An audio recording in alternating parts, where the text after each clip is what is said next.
On dit souvent chez nous qu'il ne faut pas mettre la main entre l'écorce et l'arbre. Eh bien, bienvenue, bonjour, bonsoir, selon l'heure que vous allez recevoir cette vidéo. Si vous n'êtes pas encore abonné à notre chaîne, abonnez-vous, laissez un like si vous aimez la vidéo. Et on va entrer directement dans le sujet d'aujourd'hui.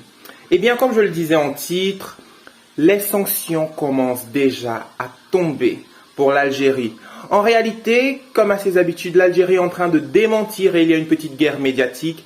Mais dernièrement, il y a de cela 2 jours, la Fédération ivoirienne de football, après une visite technique de la CAF en Côte d'Ivoire pour les préparatifs de la prochaine Coupe d'Afrique des Nations, a déclaré sur son site officiel que le CHAN, qui normalement devait se jouer en Algérie, va se jouer cette fois-ci en Côte d'Ivoire. Et très rapidement, la Fédération algérienne de football a démenti cette information en disant que les Ivoiriens se sont trompés. Alors, quelle est la vérité dans cette bataille médiatique? Ce que nous savons, c'est que dernièrement, la CAF était en Côte d'Ivoire. Donc, il est possible que la Côte d'Ivoire ait des informations que la Fédération algérienne de football n'ait pas encore. Et beaucoup de personnes s'accordent à dire que si les allégations de la Fédération ivoirienne de football étaient avérées, cela serait en représailles aux actions racistes et aux dires racistes de l'entraîneur algérien contre le Cameroun et en général les Africains. Et on se souvient très bien qu'il y a peu de temps de cela, pendant la Coupe d'Afrique, les Camerounais et les Ivoiriens s'étaient un peu déchirés sur la toile, justement à cause de raisons footballistiques. Mais l'Algérie a réussi l'exploit de réconcilier les Camerounais et les Ivoiriens, comme je vous propose de regarder dans ces petits extraits de vidéo. Impossible n'est pas camerounais. Je rappelle, on dit impossible n'est pas camerounais. Renseignez-vous. Impossible n'est pas camerounais. Ça veut dire ce que l'on pense. Normalement, en tant qu'entraîneur, tu es censé transmettre les valeurs de fair play, de tolérance.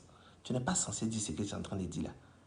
Ça, c'est un joueur sous l'émotion, après le match, qui doit dire ça. Pendant qu'en là, il ne faut pas se mentir. Vous étiez éliminé là. Peut-être que la vérité, on ne veut pas te dire. Je te dis, vous ne valez rien. Non, vous ne valez rien. Quand on dit vous rien, nous là, c'était vous. Nous, de toute façon, on vous a gagné là. Moi, ça m'étonnait. Vrai là. Tonton, vous ne valez rien. Donc, si ces mêmes équipes là, vous avez pris pour partir contre Cameroun là, voilà, c'est normal que vous ayez perdu. Je ne vous mens pas. Cameroun a mérité sa victoire. Si on dit les gens qui trichent dans le football là, c'est vous. Vous, quand vous menez un 0 ici là, vous vous couchez sur le terrain dans derrière ces piscines. Si ce n'est pas à cause des ballons même là, qui va faire coopération avec Algérie pour avoir quoi? Date ou bien sucre? Non, merci, on n'a pas besoin de diabète. Moi, je veux remercier Samuel Eto'o qui a décidé de porter plainte. Parce qu'on accuse la fédération camerounaise d'être corrompue, c'est-à-dire d'avoir corrompu l'arbitre.